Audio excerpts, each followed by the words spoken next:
됐어요. 할렐루야. 아멘. 예. 오늘은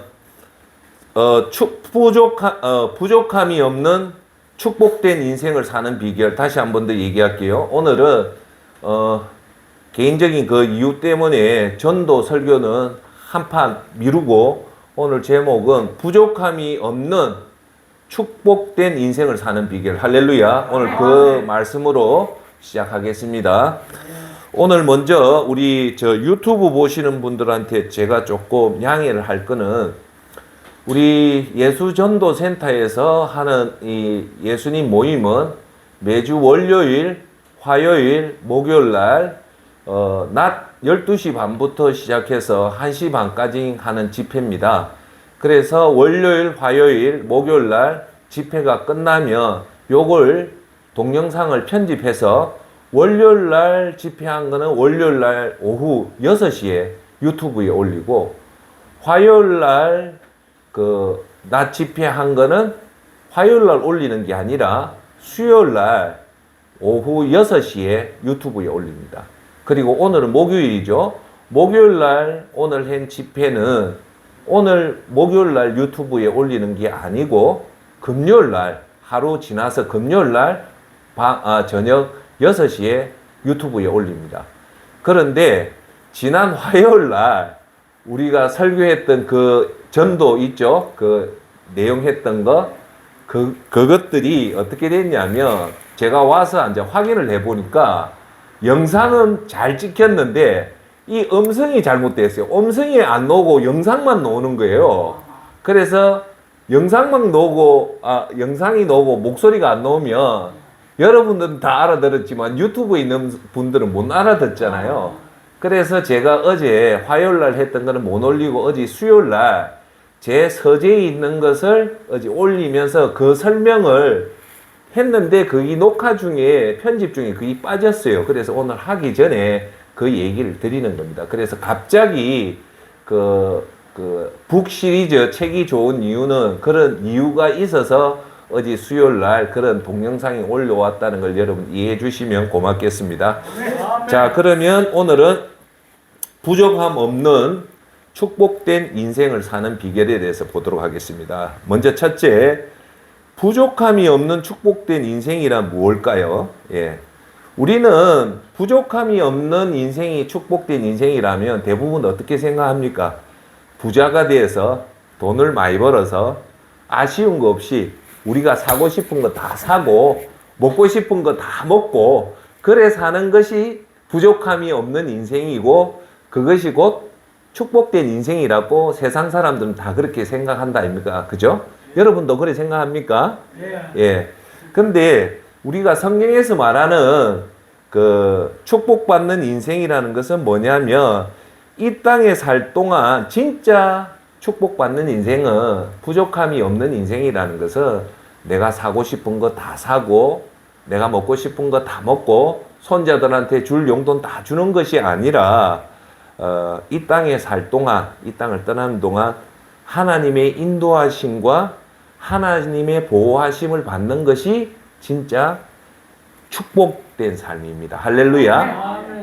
하나님의 인도하심과 하나님의 보호하심을 받는 것이 축복된 인생이다. 그리고 두 번째는 그리고 나서 이 땅이 끝나고 죽음의 문을 통과해서 천국에서 의의 면류관을 받고 사는 영광이 우리의 축복된 인생이라는 겁니다. 할렐루야. 예. 그래서 우리는 오늘 제가 여러분한테 드리는 주제는 뭐냐면 이거예요. 우리가 이 땅에 살면서 우리 몸에 갇혀 있다 보면 항상 시간과 공간, 뭐요? 중요한 게 시간하고 공간이 중요하거든요. 예. 그런데 대부분 사람들은 시간은 현재의 시간에만 집중을 하고 공간은 현재 우리가 있는 데만 집중한다. 그러면 저와 여러분들은 진짜 예수님을 잘 믿는 사람, 오늘 주제는 뭐냐? 시간의 한계를 극복해서 영혼의 시간을 항상 생각해야 된다. 할렐루야. 그러면 영혼의 시간이 뭘까요? 천국이죠. 죽음 이후에 맞이하는 시간들이 영혼의 시간이잖아요. 그죠? 할렐루야. 그 다음 현재는 뭐냐? 공간. 우리가 있는 이 지역적인 공간. 그러니까 이제 여러분들한테 쉽게 설명하면 우리가 부산에 살고 서울에 살고 어느 구에 살면 우리가 그 구에만 갇혀 있지만 사실은 세상은 대한민국도 있고 아시아도 있고 전 세계도 있잖아요. 그죠? 그러니까 우리는 현재 공간, 부산이라는 공간, 서울이라는 공간에 묶여 있는 게 아니라 즉 죽음 이후에 맞이하는 천국이라는 영원한 공간을 우리가 생각해야 된다는 겁니다. 할렐루야. 그것을 항상 우리 가슴에 두고 오늘 시간도 중요하지만 항상 천국의 시간을 생각하면서 오늘을 사는 사람. 그리고 오늘 현재 부산, 서울만 있는 것이 아니라 이 땅을 떠나서 우리가 영원히 살 천국을 생각하면서 사는 것이 복된 삶의 출발이라는 겁니다. 할렐루야. 그래서 우리가 저와 여러분들이 오늘 이 예수님 모임에 참석하는 궁극적인 목적이 뭘까요? 우리가 한 번밖에 없는 인생을 참 성공적으로 살아서 이 땅에서 하나님 주시는 인도하심과 보호하심의 축복을 받고, 그죠? 두 번째, 천국에 가서 의의 면류관을 받는 것이 우리 삶의 복입니다. 할렐루야. 반면에 세상 사람의 복은 뭘까요? 여기서 돈 많이 벌어서 권력 없고 내가 쓰고 싶은 거 다 쓰고 먹고 싶은 거 다 먹는 것이 성공이라 하지만 저와 여러분들이 생각해야 될 거는 눈으로 그렇게 사는 사람들이 있잖아요. 진짜 부유하게 사는 사람이 눈으로 보면 행복하지만 사실은 그 속에 들어가면 뭐가 있을까요? 그걸 아셔야 돼요. 뭐가 있을까요? 첫째, 그렇죠. 공허함이 있고 불안함이 있고 그런 것들이 있기 때문에 겉으로는 행복할 것 같지만 사실은 행복하지 않다. 그런데 우리는 예수님 믿고 구원받은 우리들은 겉으로는 크게 부유한 거 없지만 우리가 세상이 알지 못하는 최고의 행복은 뭐냐? 예수님이 인도해 주시고 보호해 주시면서 오는 뭐가 있을까요? 따라합시다. 평안함. 이게 그 유명한 따라 해볼까요? 샬롬. 샬롬. 마음의 평강입니다. 우리는 이걸 붙잡아야 되는 겁니다. 할렐루야. 예, 그래서 우리는 항상 축복받는 인생을 하기 위해서는 시간의 벽, 공간의 벽이 있다는 걸 알아야 된다. 시간의 벽은 뭐냐? 오늘만 생각하는 그 벽을 뛰어넘어야 되고, 공간의 벽은 오늘 내가 사는 이곳의 벽을 뛰어넘어서, 시간의 벽을 뛰어넘어서 항상 영혼을 생각하고 해야 되고, 그리고 공간을 뛰어넘어서 천국을 생각해야 된다는 겁니다. 할렐루야. 예. 자, 그래서 우리가 여러분 알아야 될 거는 오늘 우리가 살아가는 오늘 현재와 이 부산과 서울만 집착하게 되면 뭐를 놓치냐면요. 쉽게 말해서 우리가 정말 맞이해야 될 뭐가 있을까요? 이 영혼을 놓치는 거예요. 이 영혼이라는 것은 뭘까요? 천국과 천국에서 사는 영혼이라는 시간을 우리는 이 땅에 있으면서 항상 가슴에 간직하고 살아야 되겠죠. 할렐루야. 예. 자, 그래서 이런 말이 있습니다. 우리가 회사 생활 하다가 은퇴를 하잖아요. 은퇴를 하고 노후 생활을 보통 몇 년을 보냐면 노후 생활을 보통 한 20년을 보는데 세상 사람은 이 20년을 목숨같이 집착을 하지만 선생님과 저와 여러분들 어디 집착을 해야 될까요? 20년 이후에 맞이하게 되는 영원 세계에 우리가 목표를 두어야 되는 겁니다. 할렐루야. 대표적으로 그렇게 사는 분들이 누구냐면 여러분 한번 봐보세요. 서울에서 유명한 지금 직업 중에서 가장 뛰어난 직업이라면 의사를 꼽잖아요. 그죠? 의사가 보통 월급 받는 의사가 최저 보통 한 1200만 원 월급 받고요. 좀 잘 나가는 의사들은 한 3000만 원 이래 벌어요. 예. 그런데 그러니까 쉽게 말해서 의사가 되면 물질적으로 어려움을 극복을 하고 또 존경도 받고 그러니까 최고의 직업이 의사라서 미국도 그렇고 유럽도 그렇고 의사라면 다 인정을 해줘요. 자, 그러면 그런 의사분들이 대한민국에서 서울에서 의사 생활하다가 다 때려치우고 아프리카 수단이나 몽골에 가서 월급 안 받고 그렇게 사는 선교사님들이 계셔요. 그분들은 공부도 잘했는데 왜 그렇게 할까요? 왜 그렇게 할까요? 그 정답은 시간의 벽과 공간의 벽을 뛰어넘어서 영혼을 바라보고 영혼인 천국을 생각하면 그 삶이 가능하단 말입니다. 할렐루야. 아시겠습니까? 그래서 우리는 항상 이 땅에 살고 부산에 살고 서울에 살지만 항상 생각은 저 천국을 생각하고 그리고 영혼을 생각해야 됩니다. 존경하는 여러분들, 제가요 사실 새벽에 교회 가면 여러분들 위해서 기도하는 것 중에 우리 예수전도센터에서 기도하면 여기 계신 여러분들 다 기도합니다. 제가 기도하면 하거든요. 근데 그 기도 중에 누구 기도를 제일 먼저 할까요? 맞습니다.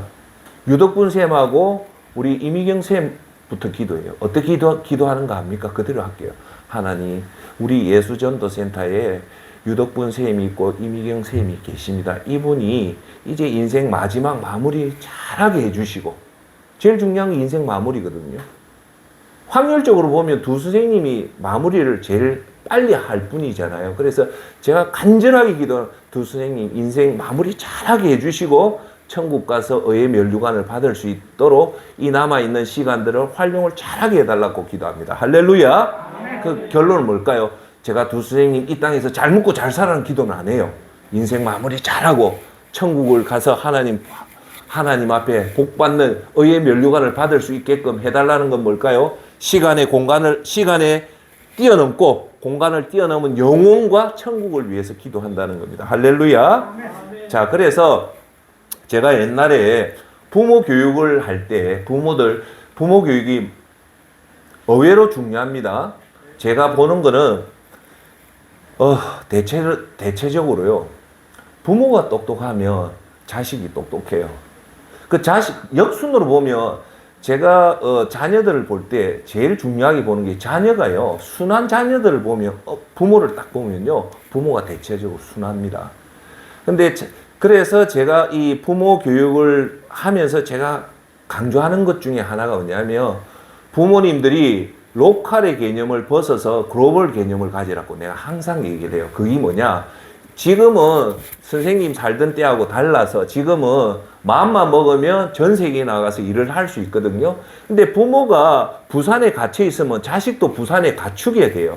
그래서 부모님들 지금은 글로벌 시대이기 때문에 옛날에는 돈이 있어도 외국을 못 나갔지만 지금은 자기가 공부할 의지가 있고 하면 얼마든지 기회가 많으니까 자식을 우리나라 로컬 국내에 묶어두지 말고 글로벌 세계에 펼쳐서 자식들을 그렇게 보내라고 그 얘기를 꼭 하거든요. 근데 저는 여기 계신 선생님한테 당부의 말씀을 드리는 거는 권면의 말씀은 뭐냐?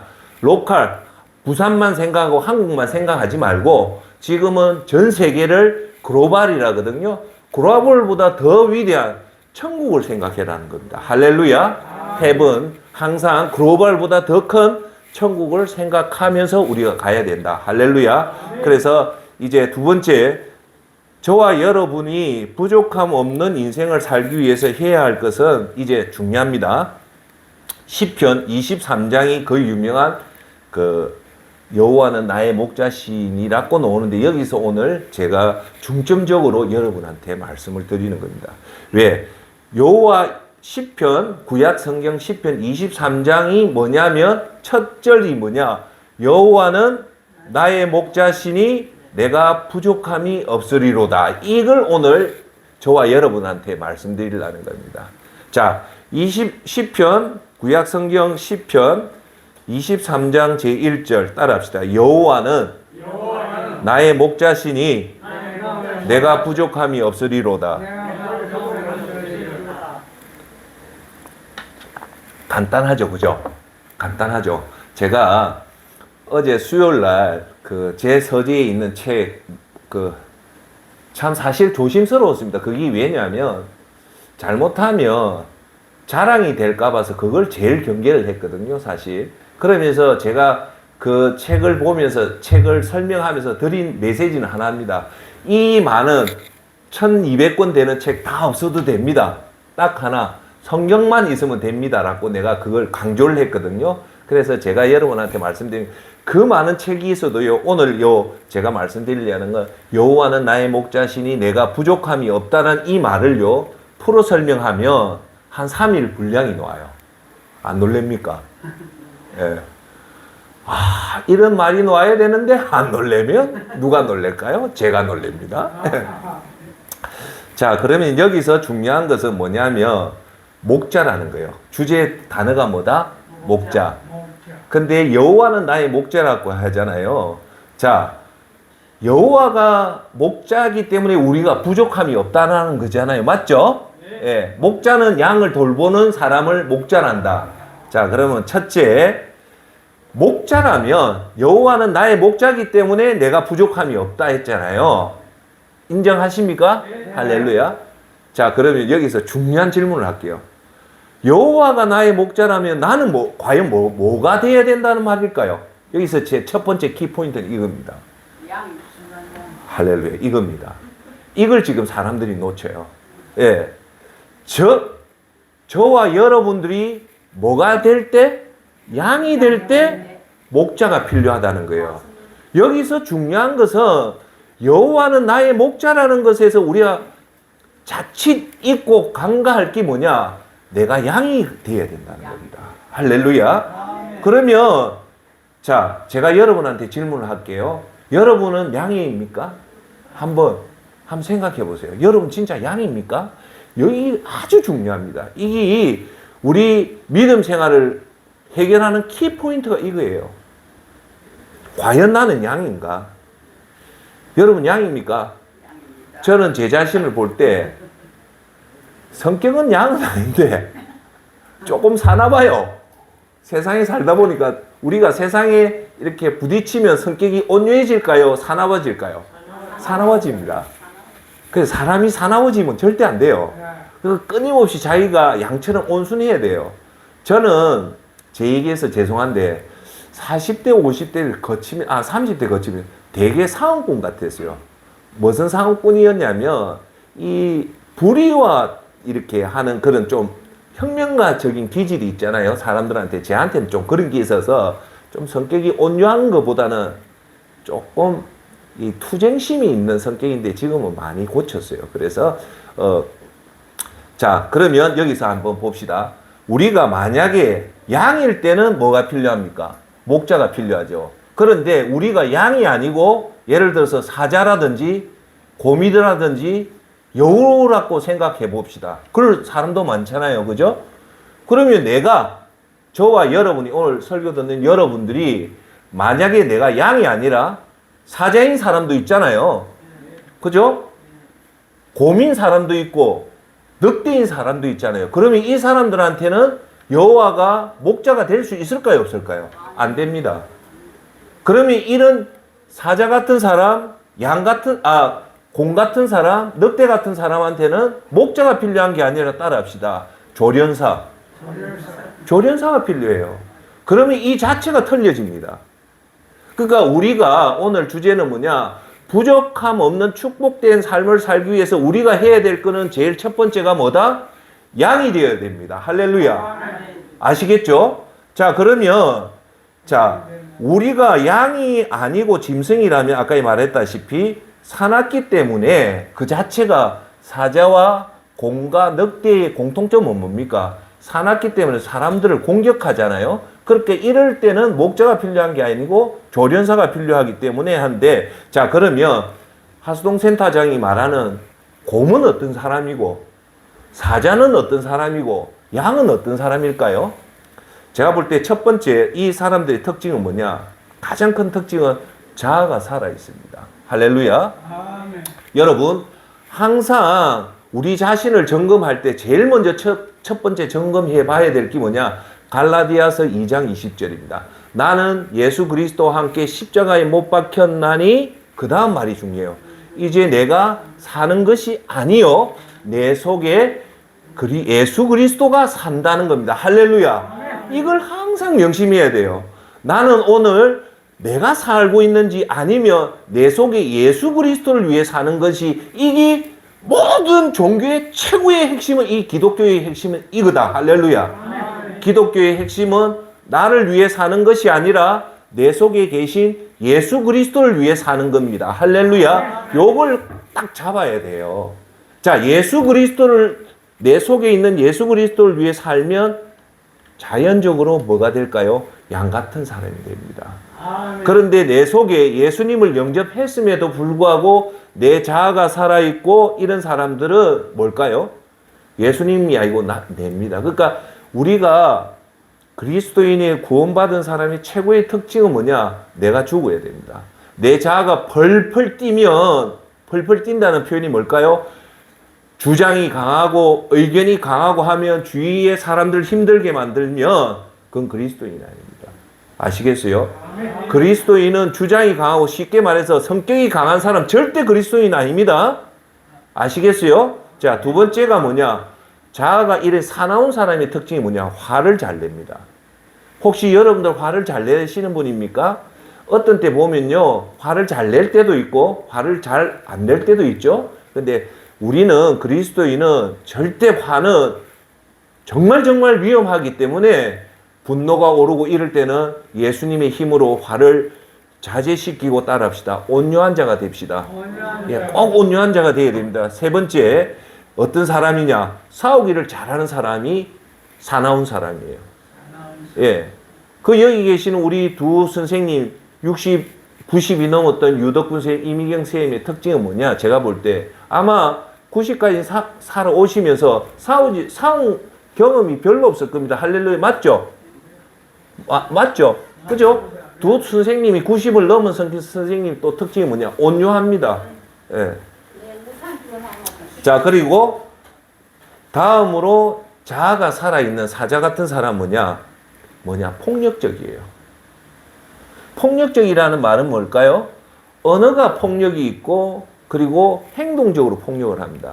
그래서 그리스도인은 절대 폭력적인 사람이 되면 안 됩니다. 할렐루야. 그래서 제가요, 이단들 이런 데 한번 가보니까 막 싸우잖아요. 교회에서 싸우고 뭐 이래서 싸우는 것은 절대 비기독교적입니다. 아시겠어요? 어떤 경우든 싸움이 생기고 다툼이 생기면 싸워야 될까요? 피해야 됩니까? 피해야 됩니다. 그 나머지는 누가 책임져 줍니까? 하나님 책임져 줍니다. 아시겠죠? 그래서 이걸 꼭 명심하고 나가야 됩니다. 자, 그러면 우리가 부족함이 없는 하나님의 축복의 삶을 살려면 최우선적으로 점검해야 될 게 뭐다? 자신이 양인지 아닌지를 점검해야 됩니다. 따라합시다. 어메. 양소리 들어봤어요? 양을 보면요, 너무 귀여워요. 큰 이것도 그만치 온유해야 됩니다. 여러분들 보면 저 사람 양 같은 분이다 라는 음성이 놔야 됩니다. 할렐루야. 자, 그러면 우리가 그 중요한 양의 특징은 뭘까요? 그러면 첫째, 양의 특징은 따라합시다. 양은 온순하다. 예, 여러분, 우리가 온순해도 표현할 바 다 표현할 수 있습니다. 굳이 우리가 화를 내고 분노를 하면 상대방의 상처를 받으면 그 뜻이 와전이 돼요. 그래서 온유하게 설득해도 충분히 설득이 가능합니다. 그래서 우리가 양인지 아닌지 점검해야 될 것, 나는 온순한 성격인지 아닌지를 봐야 됩니다. 제 얘기에서 죄송한데 저는 40대 되게 사나웠는데 이걸 알고 가급적이면 온순하다는 사람이 또 뭘까요? 친절하고 목소리가 안 세고 부드럽고 그런 사람이 돼야 됩니다. 할렐루야. 두 번째는 뭐냐? 양의 특징은 따라합시다. 스스로가 살아갈 수 없다. 양은요, 절대 혼자 못 삽니다. 그래서 세 번째, 누가 필요합니까? 목자가 필요하다. 그러면 여러분 양이라고 생각하면 나는 진짜 지금까지 살아오는 것이 내 스스로 힘으로 살아왔습니까? 아니면 목자이신 하나님의 인도하심으로 살아왔습니까? 그걸 잘 보셔야 돼요. 여러분, 제가 조금 짚고 넘어갈게요. 하나님은 중심을 봅니다. 뭘 본다고요? 중심. 사람은 뭘 볼까요? 외모를 봅니다. 그래서 사람은 외모를 보지만 하나님 중심을 본다. 이것도 참 중요한 말인데 제가 무슨 말씀을 드리려냐면 하나님이 중심을 본다는 말은 그 사람이 참말인지 아닌지를 알 수 있다는 겁니다. 왜 내가 방금 생각이 왔냐? 여러분들은 하나님을 의지합니까? 본능적으로 아멘 한다지만 그게 입술로 하는 거하고 진짜인지 나는 모르지만 하나님 그 배부를 알기 때문에 압니다. 즉 무슨 말이냐면 이걸 아셔야 돼요. 우리가 두려운 마음을 가져야 돼요. 뭐냐? 우리가 어떤 선행을 하죠. 하나님 일을 하잖아요. 우리는 그 사람의 본심을 모릅니다. 기독교의 지도자, 우리 정치의 지도자들은 우리가 그 말과 행동을 보면 모르지만 딱 아는 사람 한 분 있어요. 누굴까요? 하나님을 압니다. 하나님은 그 진심을 알기 때문에 결국 천국에 와서 마지막 심판할 때 그게 진짜 무슨 의도로 했는지를 아는 겁니다. 할렐루야. 즉 뭐냐면 제가 화요일날 노숙자를 섬길 때 항상 저한테 다스리는 말이 뭐냐? 절대 사람한테 잘 보이려고 하지 말라는 거예요. 뭐냐? 오직 하나님한테 잘 보이려고 하면 그거는 올바른 믿음이지만 우리는 사람이 간사하기 때문에 자꾸 사람들한테 인정받고 싶어하고 존경받고 싶어하고 박수받고 싶어 하려는 죄성이 있거든요. 여러분도 그렇잖아요. 저도 그래요. 그럴 때마다 우리가 항상 내 마음을 말씀에 의해서 쳐서 복종을 시켜야 됩니다. 할렐루야. 그래서 우리는 항상 내 스스로 살아갈 수 있다고 하더라도 우리는 진짜 보면 우리 힘으로 못 삽니다. 선생님들, 여기 오신 선생님들, 사모님들 평균 연세가 지금 거의 70, 80 아닙니까? 그죠? 제가 항상 물어보잖아요. 선생님 힘으로 살아집니까? 안 집니까? 안 됩니다. 제가 두 번째, 노력한다고 돈이 벌립니까? 아닙니다. 인생은요, 여러분, 이걸 빨리 깨달으면 깨달을 수 좋는 게 뭐냐? 인생은 내 힘으로 절대 못 산다는 걸 빨리 깨달을수록 좋습니다. 할렐루야. 그걸 깨달으면 그 말이 뭘까요? 절대 내 힘으로 못 산다는 말은 내가 양이라는 존재를 깨닫는 거예요. 내가 양이라는 존재를 깨달으면 반드시 나타나는 게 뭘까? 내 힘으로 못 사니까 목자가 필요하다는 거예요. 할렐루야. 우리한테 그 목자가 누굽니까? 하나님입니다. 그래서 그걸 빨리 깨닫고 그 말씀대로 살아간다면 그 삶이 진짜 복받는 삶, 오늘 서두에도 말했다시피 그런 사람은 하나님이 두 가지 복을 준다. 첫 번째, 인도하는 복, 인도해 주시는 복. 두 번째, 하나님이 보호해 주시는 복을 줍니다. 할렐루야. 그것이 꽉 차 있다면 우리는 항상 평강의 삶을 살 수 있다는 겁니다. 하나, 아멘. 자, 그래서 우리가 아까 이 세 가지 질문, 제가 질문할게요. 여러분은 온유합니까? 온유해야 됩니다. 두 번째, 여러분은 스스로 살아갈 수 있다고 생각합니까?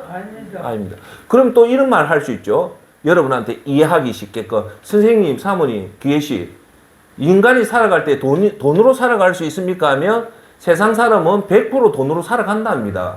세상 사람들은. 그런데 극소수의 믿음의 사람은 돈으로 사는 것이 아니라, 떡으로 사는 것이 아니라 뭐로 산다? 하나님 입으로 나오는 모든 말씀으로 산다. 할렐루야. 자, 그래서 제가 지금 시간을 보면서 하는데, 지금요, 제가 오늘이 이전에 그 얘기했다 아닙니까? 사람이 떡으로 살면, 돈으로 살면 결국은 하나님은 돈에 고통을 준다고 해서 치매 걸린 사람이 금괴 숨기다가 그 얘기했잖아요. 기억나죠? 예. 그래서 우리는 하나님이 옳다, 우리가 옳다. 하나님이 옳아요. 예. 자, 양으로 사는데 우리 삶에 기근이 오고 홍수가 온다는 것은 양의 문제일까요? 하나님의 문제일까요? 양의 문제죠. 왜? 양이 목자의 말씀을 안 닫기 때문에 우리가 기근이 오는 거지, 우리가 하나님인 목자의 말씀대로 산다면 우리 삶에 기근이 올까요? 안 올까요? 안 옵니다. 결국은 누구의 문제다? 우리 이거는 반드시 알아야 돼요. 우리 믿음 생활하면서 문제가 생길 때 나의 문제일까요? 하나님의 문제일까요? 나의 문제입니다. 나의 문제. 자, 그래서 오늘 시간이 있어서 조금만 얘기할게요.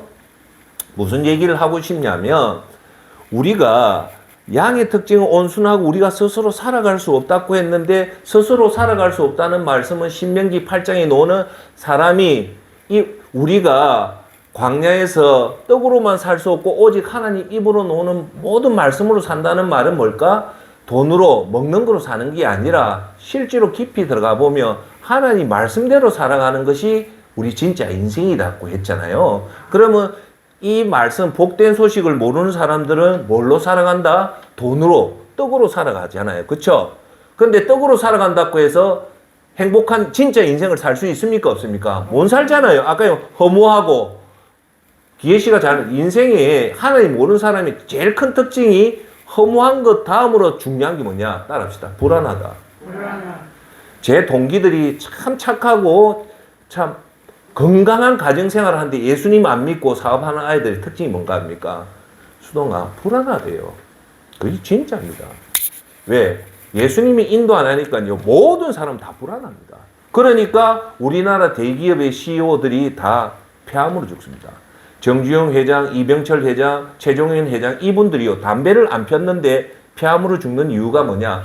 폐암의 주 원인은 담배가 아니고요. 스트레스입니다. 스트레스가 강하면 담배 안 핀 사람도 대부분이 폐암으로 죽어요. 예. 자, 그런데 제가 말씀드리려고 하는 것은 떡으로 살면 떡으로 고통을 받는 데 있잖아요. 그 얘기를 지금 잠시 내가 얘기를 드리려고 하는 겁니다. 무슨 얘기냐면 제가 우리 예수전도센터 할 때 정치 얘기는 다 안 합니다. 제가 금기입니다. 절대 정치 얘기를 안 해요. 그래서 전쟁 얘기도 안 했는데 요번에 오늘은 제가 하는 얘기가 뭐냐면 지금 사실은요 이 얘기입니다. 정치는 재미있어요. 정치 얘기는 너무너무 재미있어요. 그런데 여러분한테 전혀 도움이 안 됩니다. 제가 투자하고 재테크 강의를 하면서 항상 하는 얘기를 두 가지를 얘기합니다. 한국경제신문이요. 아직도 한국경제신문을 구독하면 한 달에 15,000원 주지만 끼워주는 신문이 없어요. 유일하게 한국경제신문은 무조건 구독료를 내야 됩니다. 그런데 한국경제신문을 보면요. 스포츠면이요. 한 면도 없습니다.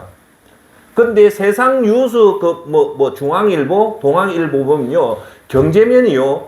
24편 중에 한 편에서 2편밖에 안 됩니다. 그 말은 뭐냐. 진짜 여러분들이 부자가 되고 싶다면 정보를 한국경제신문을 읽으면 여러분이 부자 될 확률이 있지만 세상 신문이 이런 거 받으면 절대 재산 안 늘어난다고 하는 게 제 얘기입니다. 정보의 질이 틀리다는 거예요. 자, 제가 무슨 말을 하냐면 정치요. 쉽게 말해서 9시 종합뉴스 20년 동안 한 번도 안 빠진 사람이 20년 동안 자산이 커 나가는 걸 비교해보면 자산이 변동이 없습니다. 더 여러분한테 쉽게 얘기하면 서울에 사는 사람하고 부산에 사는 사람이요. 딱 결혼해서 출발하죠. 20년 딱 지나면요. 부산에 사는 사람이 자산이 5억이면 지금도 5억이지만 서울에서 출발한 사람은 5억인데요. 한 30억을 만들어냅니다. 그 말은 뭔가 합니까? 정말 재테크에 관심이 있고 재산에 관심이 있는 사람은 세상 뉴스 안 봅니다. 경제에 관련되는 걸 보거든요. 진짜 그거는 경제인데 그러면 진짜 정보는 뭐냐? 제가 빨리 얘기 좀 할게요. 여러분 진짜 우리한테 필요한 게 뭔가 합니까? 핵심. 그게 뭐냐면 뭡니까? 금리입니다. 쉽게 말할게요. 지금 금리가요 급격하게 올라가면 어떤 현상이 나는 여러분 이해를 돕기 위해서 지금 우리나라 사람 중에 100명 중에 99명 아파트를 살 때 다 주택 모기지 금리를 이용해서 대출을 안고 삽니다. 자기 돈으로 사는 사람 없어요. 그게 레버리지 효과라고 하는데 지금 담보로 대출 받아서 집을 사죠. 그렇죠?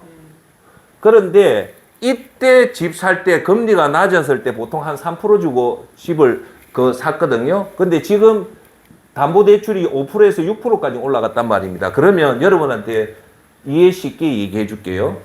대략 한 5억을 담보대출 받았으면 한 달에 원금 갚는 게 아니에요. 원금을 갚으면 원리금 균등이지만 지금은 이자만 갚거든요. 이자만 같은 5억 같으면요. 3%대 보통 한 180만 원 정도 이자를 내요. 똑같은데. 그런데 5%로 인상이 되죠. 금리가 올라가면 한 달에 여러분 통장에 매달 20일 날 이자가 180이 나가던 게 5% 올라가면 이게 얼마 되냐? 240만 원이 이자로 냅니다. 이 별거 아닌 것 같죠? 아닙니다. 여러분이 현실을 내가 지난달에 180만 원 원금을 갚으면 원금이 깎이니까 좀 희망이 있잖아요. 그런데 대부분은 원금을 안 갚고 이자만 내요. 이자만 낸다는 말은 원금은 5억이라는 원금은 그대로 있다는 거죠. 그죠? 있는데 매달 180만 원을 내다가 이번 달부터 240을 내면 이자가 부담이 얼마 더 올라갔습니까? 60만 원이 더 내죠. 그럼 뭐 생각하겠습니까? 어제까지 180 내다가 이번 달에 240만 원 내면 60만 원 더 내면 그 돈을 가지고 여자들이나 남자는 뭐 할까요? 한 달 생활비가 나오는데 서도 못한 돈이 이게 이렇게 나가는 거예요. 그런데 문제는 여기서 5%에서 끝나는 게 아니고 이게 7% 올라가면요. 이게 240에서 290만 원까지 내요. 그러니까 여러분들이 안 놀라는 이유는 뭐냐? 여러분 지금 아파트 담보 대출을 안 내서 이걸 몰라요. 지금요, 우리나라에서 담보 대출 낸 사람 지금요, 잠 못 잡니다. 대부분 여기 보시면 왜? 내 말이 맞아요. 금리가 오르니까 이자 부담이 이렇게 올라가거든요. 그런데 왜 오늘 갑자기 합동센터장이 한 번도 얘기 안 한 정치 얘기, 경제 얘기를 안 하던 것을 왜 했냐면요. 제가 지금 사태를 사실은 좀 심각하게 봐요. 한숨 돌리고, 저는 지금 뭘 보냐면요. 코로나를 보고요. 이번 사태를 봅니다. 제 나름대로 생각은 코로나가 하나님을 사랑하는 백성한테 하나님이 돌아오라고 할 때 징계를 내리잖아요. 징계를 내려서 그 사사기의 주된 구조가 그래요. 사사기, 출애굽기 해서 사사기 때는 다 잘 살았어요. 잘 살면 사람들은 타락하거든요. 고난을 받으면 사람은 안 타락해요. 타락하니까 하나님이 징계를 줘서 이민족이 침입해서 회개하고 돌아오면 하나님이 그걸 받아줘요. 그게 우리 인생의 축소판입니다. 우리가 잘 살게 되면 하나님을 떠나면 그걸 치거든요. 그러니까 지혜로운 저와 여러분은 잘 살게 될 때일수록 더 하나님을 잘 섬겨야 된다. 자, 그런데 사사기 때 하나님 방법은 하나에 돌아오라고 줬는데 잘 들으십시오. 그걸 안 돌아오면요. 그 징계의 수위가 더 높아집니다. 점점 커져요. 그 얘기의 대표적인 게 뭐냐면 애굽의 재앙입니다. 애굽의 10가지 재앙을 보면요. 그러면 애굽에 내렸던 10가지 재앙은 뭐냐? 바로왕이, 강팍한 바로왕이 하나님의 경고를 첫 번째 들었으면 10가지 재앙이 왔을까요? 안 왔을까요? 안 왔습니다. 경고를 했는데 거기 어디에 나오냐면 출애굽기 7장의 11절부터 그 나오기 시작합니다. 그거 보면 쭉 나오는데 7장부터 12장까지 이 애굽의 10가지 재앙이 나온다는 말은 뭐냐면 여러분 자세히 보세요. 이 재앙의 강도가 점점 커집니다. 커지다가 첫 번째 재앙이 뭐냐? 나일강이 피로 변할 때는 뭐냐? 이제 경고거든요. 강이라는 건 뭘까요? 생명의 권원입니다. 제가 아프가니스탄하고 그 파키스탄 타르 사막을 가서 제가 느낀 게 뭐냐면 정말 제가 본 사막치고 너무너무 넓은데 그 사막에 사람이 사는 이유는 딱 하나 띄다. 뭐냐? 아무리 덥고 해도요. 물이 나오면 사람이 살아요. 즉 강은 사람의 생명인데 이 강이 피로 변했다는 것은 이제 재앙의 시초를 보여주는 거예요. 자, 여기서 우리가 알아야 될 거는 요렇게 우리가 사는데 하나님이 우리한테 나쁜 일을 줄 때는 빨리 정신 차리고 나의 믿음을 점검해서 돌아오는 게 그게 가장 지혜로운 사람입니다. 할렐루야. 그랬는데 안 하니까 두 번째가 뭐냐? 개구리 재앙을 주고 세 번째 먼지가 이로 변하고 네 번째 파리 재앙이 오면서 다섯 번째 짐승의 죽음, 여섯 번째 종기의 재앙, 일곱 번째 우박의 재앙, 여덟 번째 메뚜기 재앙, 아홉 번째 어둠 재앙, 열 번째 장자의 재앙이거든요. 자, 여기서 내가 빨리 얘기할게요. 첫 번째 재앙에서 네 번째 재앙까지는요, 그냥 경고입니다. 그냥 경고예요. 문제는 그 경고까지도 정신을 못 차리고 이걸 안 받아들이니까 하나님 다섯 번째 무슨 재앙을 주냐면요, 짐승을 죽여요. 짐승을 죽인다는 건 이제 재앙의 강도가 좀 더 커진데 그게 뭐냐? 여러분 재산에 이제 손실을 보게 시키죠.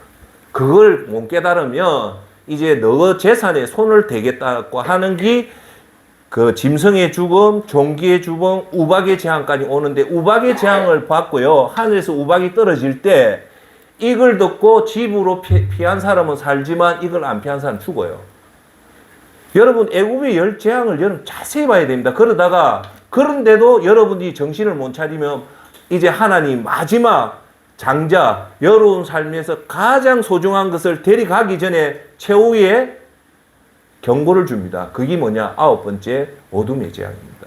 어둠의 재앙은 8번째 재앙, 즉 메뚜기 재앙으로 모든 걸 다 휩쓸러 가고 나서 바로 9번째 장자를 죽이는 게 아니고요. 그래도 하나님은 공의의 하나님이고 자비의 하나님인데 그럼에도 불구하고 한 번 더 정신 차리라고 하면서 마지막 어둠의 재앙을 줍니다.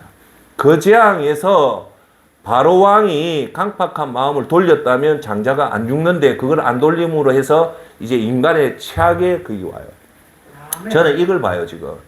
코로나가 여러분들이 하나님 주신 이 코로나에 분명히 하나님은 무슨 분명한 목적에 의해서 했습니다. 왜냐하면 제가 살면서 교회 못 나가본 적 한 번도 없거든요.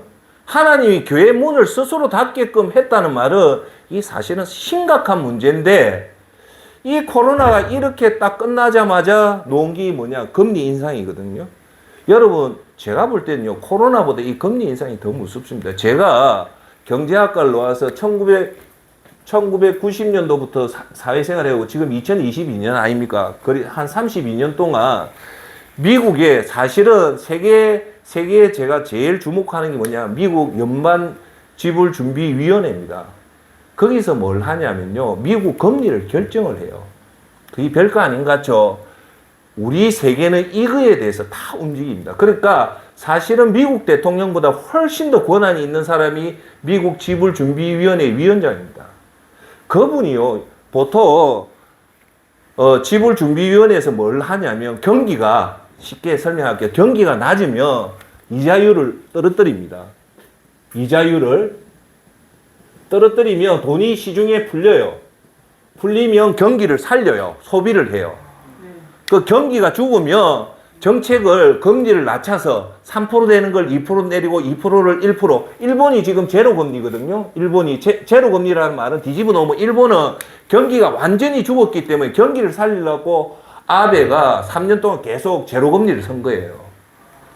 자, 그런데 금리 앉아 보니까 경기가 살아나고 이 경제가 좀 뜨거워지고 인플레이션이 뭐냐면 내가 1,000원 주고 물건을 10개 살 걸 인플레이션이 되면 1,000원 주고 물건을 10개 살 걸 8개밖에 못 사는 게 인플레이션입니다. 그래서 그게 뭐라냐 물가라잖아요. 물가가 상승을 하거든요. 서서히 경기가 풀려서 물가 상승을 하면 무슨 걸 하냐면 이자를 올리십니다. 이자율을 올리면 이 경기를 잡을 수 있는 유일한 방법이 이자를 올리는데 그 이자를 결정하는 데가 어디냐면 우리나라에서는 한국은행이고 미국에서는 지불준비위원회입니다. 근데 제가 여러분한테 드리고 싶은 얘기는 뭐냐? 제가 좀 흥분했네. 지불준비위원회에서 보통요, 금리 인상을 할 때 한 달에 한 번씩 회의를 해요. 2달에 한 번씩 회의를 할 때 보통 물가가 상승한다 할 때 금리 인상을 할 때는 어떻게 하냐면요. 대부분 제가 거의 30년 동안 봐왔는데 보통 우리가 금리가 요거 좀 지울게요. 자, 요거 조금 재밌었어요. 보통 뭐 시중금리가 3%다 칩시다. 그럼 우리가 보통 뭐 한 4%, 5% 이렇게 보잖아요. 그죠? 근데 사실 그 미국의 그 지불준비위원회에서 금리 인상을 할 때 어떻게 하냐면요. 1%에서 2% 이렇게 인상을 하는 게 아니고 보통요. 1%일 때 0.15포인트 이걸 원틱이랍니다. 원틱. 보통 0.15로 올려요. 보통. 예? 그러니까 관례상 제가 이번 사태를 심각하게 보는 이유가 이겁니다. 그런데 아주 극소수 아주 위급한 상황 알고는 보통 0.15에서 아니면 0.25%를 하는데 금리 인상을 오늘 발표한데 미국 지불준비위원회 위원장이 금리를 0.25% 올린다면 이거는요 빅뉴스입니다. 엄청나게 큰 뉴스예요. 왜? 보통 0.15포인트로 금리를 인상을 하는데 1%를 0.1을 더 올려서 0.25로 올린다 하면요 이거는 뭐 세계 경제에 큰 쇼크를 줘요. 이해되십니까? 그러니까 쉽게 말해서 우리가 금리가 2% 금리를 쓰다가 5%를 올린다면 우리가 충격받잖아요. 그 정도의 충격이에요. 0.15에서 0.15로 안 올리고 0.25로 올린 다음에 이 우리가 대출 이자를 3%로 내고 있다가 갑자기 느닷없이 6%로 올리겠다는 그런 충격이에요. 그만치 이 완틱이 0.15에서 0.25 올린다는 파급력이 그 정도라고 보시면 된단 말이죠. 그런데 이번에 제가 뉴스를 잘 안 보는데 깜짝 놀란 뉴스가 뭐냐? 요번에 지불준비위원회에서 보통 0.15 포인트나 많아도 나는 0.25까지 올린 거 본 적이 없어요. 제가 투자를 해봤기 때문에 사실은 눈 뜨면 제일 먼저 보는 게 오늘 미국 장부터 봐요. 4시 반에 끝나는 다우존스, S&P, 그 다음 제 나스닥 장을 보면서 그걸 분석을 하는데 요번에 미국에서 금리를 몇 프로를 올렸냐면 놀라지 마십시오. 0.75를 올린 거예요. 제가 1990년도부터 2022년까지 미국 지불준비위원회에서 0.75를 올리는 거는 내가 처음 봤어요.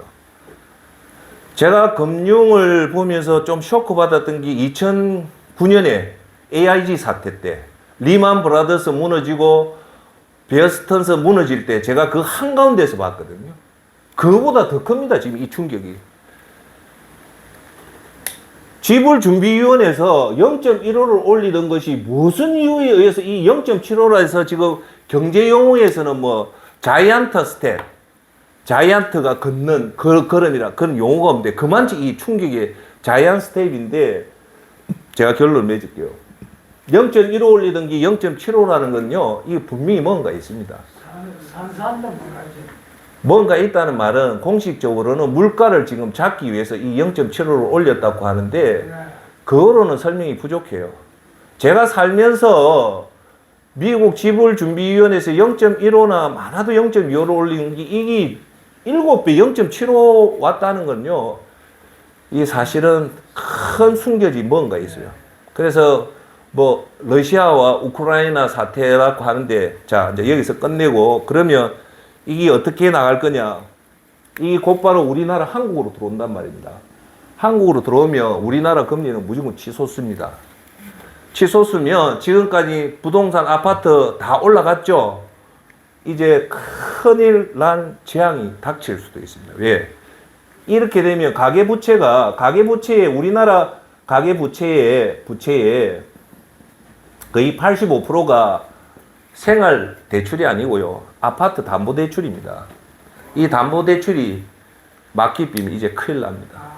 그래서 최근에 어제 뉴스부터 영종도에서 이제 아파트가 뭐 급락한다고 하는데 아마 추이가 어느 정도라고 제가 보냐면 코로나 팬데믹은 우리 건강에 이제 문제가 왔잖아요. 근데 이 금리 현상은 아마 우리가 보도 못한 빚진 사람들한테는 감당하기 못한 시련이 옵니다. 왜냐하면 미국에서 0.75 올렸다면 다음에 연방지불준비위원회 금리 내리지 않습니다. 절대 안 내립니다. 요 시그널을 보면 앞으로 금리는 계속 오르든지 요 평행을 유지를 한다는 말은 여러분한테 쉽게 말했다시피 아까 180만 원 담보대출 내는 것을 계속적으로 최저 250 정도는 대출 이자를 내야 된다. 그래서 저는 이걸 어떻게 보냐, 하나님의 경고라고 봅니다. 그래서 이럴 때 저와 여러분들은 다른 거 보지 마시고 내가 진짜 하나님 앞에 바로 섰는지 그걸 정말 점검해 봐야 됩니다.